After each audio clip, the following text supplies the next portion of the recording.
சாதி அரசியலுக்குள்ள அதிமுக சிக்கியிருக்கு, அதை மீட்பதற்கு நான் வரணும் அப்படின்றாங்க. முதல்ல சாதி அரசியலுக்குள்ள சிக்கியிருக்கா அதிமுக?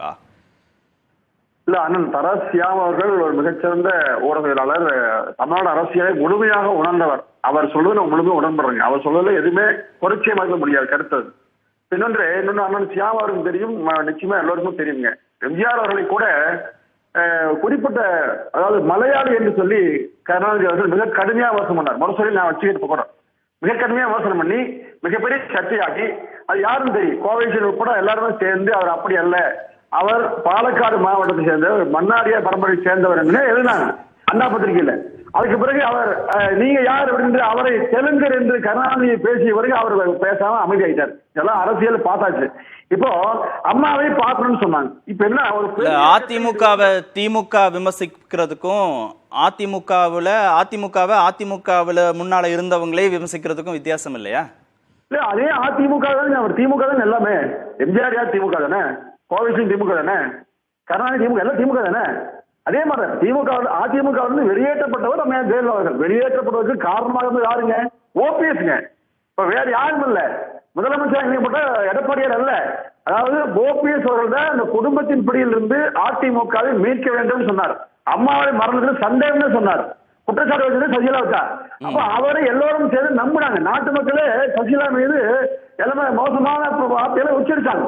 அப்ப அந்த நிலையை என்ன செய்ய முடியுங்க? கட்சியிலிருந்து வெளியேற்றப்பட்டு நீண்ட நாள் ஆயிடுது, சிறைக்கெல்லாம் உனக்கு முடிஞ்சது.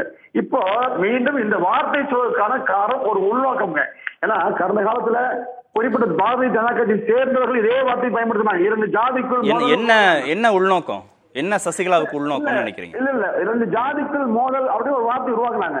அப்போ ஒருவேளை சசிகலாமையார் சாதி ரீதியாக பேசுவது தினகரன் ஓபிஎஸ் இரண்டு பேசுறாரான்னு தெரியல. அவரும் ஒரே சமூகம். இப்போ அப்படி இல்லைன்னு சொன்னா வெளிப்படையா சொல்றீங்க. ஒரு அதாவது மிக தவறான விஷயம். அதிமுக அண்ணன் சியாம் மிக அருமையா சொன்னார். அதாவது எல்லா அரசியல் கட்சியிலும் மேலோட்டம் உண்டு. சிஎஸ் இருக்கிற போது பாருங்க, திருச்சியில் யார் இருந்தா, சேலத்தில் யார் இருந்தா, கோவில் யார் இருந்தா, 1 மட்டும் 3 மாவட்டம் தான்.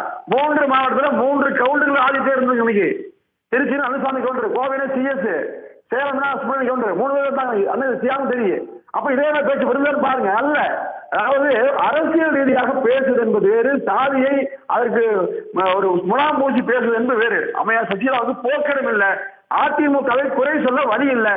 எடப்பாடியார் எங்கேயாவது சொல்லுங்க, சாதி ரீதியா பண்றாரா, சாதி ரீதியா ஆதாரமா நீங்க சாதி பாக்குறதா இருந்தா சாதி அமைப்போ சாதி சங்கமோ நடத்துங்க, ஏன் அரசியல் கட்சி நடத்துறீங்க அப்படின்னு கேக்குறாங்க சசிகலா. சார், சேலம் மாவட்டத்துல மாவட்ட செயலர் யாருன்னு பாருங்க.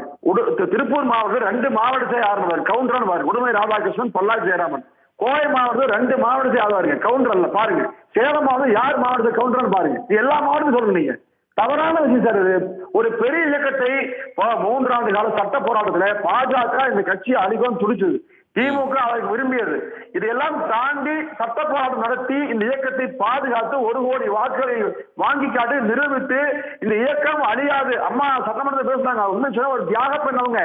ஒரு உண்மையிலேயே ஆத்மார்த்தமா பேசுற வார்த்தை அது. 100 ஆண்டு கட்சியை அழிக்க முடியாதுங்கிறத எடப்பாடியார் நிரூபிச்சு காட்டார்.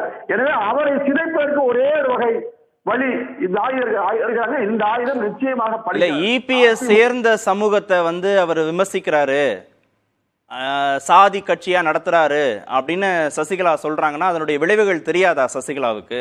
அவரை ஒன்றிணைக்கணும்னு நினைக்கிற போது ஒரு சமூகத்து எதிர்ப்பை எப்படி அதை சம்பாதிச்சுக்கணும்னு நினைப்பாரு அவரு? கார்த்திகேயன் சார், நீங்கள் பாருங்க, நிச்சயமாக சசிகலா அம்மையார் மேலும் மேலும் ஒரு தவறான வழிக்கு போவாங்க. ஏன்னா மிகப்பெரிய தவறு. எப்பவுமே இந்த மாதிரி பேசவே கூடாது. உண்மையிலேயே ஜெயலலிதாவோட அவங்க இருந்து பணியாற்றினாங்கன்னா இந்த வார்த்தையை பயன்படுத்த கூட அதிமுக. அந்த விளைவுகள் தெரியாதவரா, அந்த விளைவுகள் புரியாதவரா சசிகலா?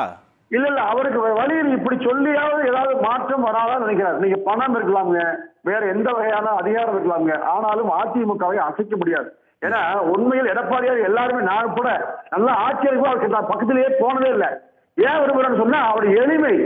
உண்மையில் அதிமுக கிடைச்ச உண்மையில் இயக்கிட்டு ஒரு கொடைதான் எடப்பாடியார். நான் ஆட்சியலுக்கும் போதோ பதவியலுக்கும் போதோ அவர் சாதின்னு சொல்லி யார்கிட்டயே போகல.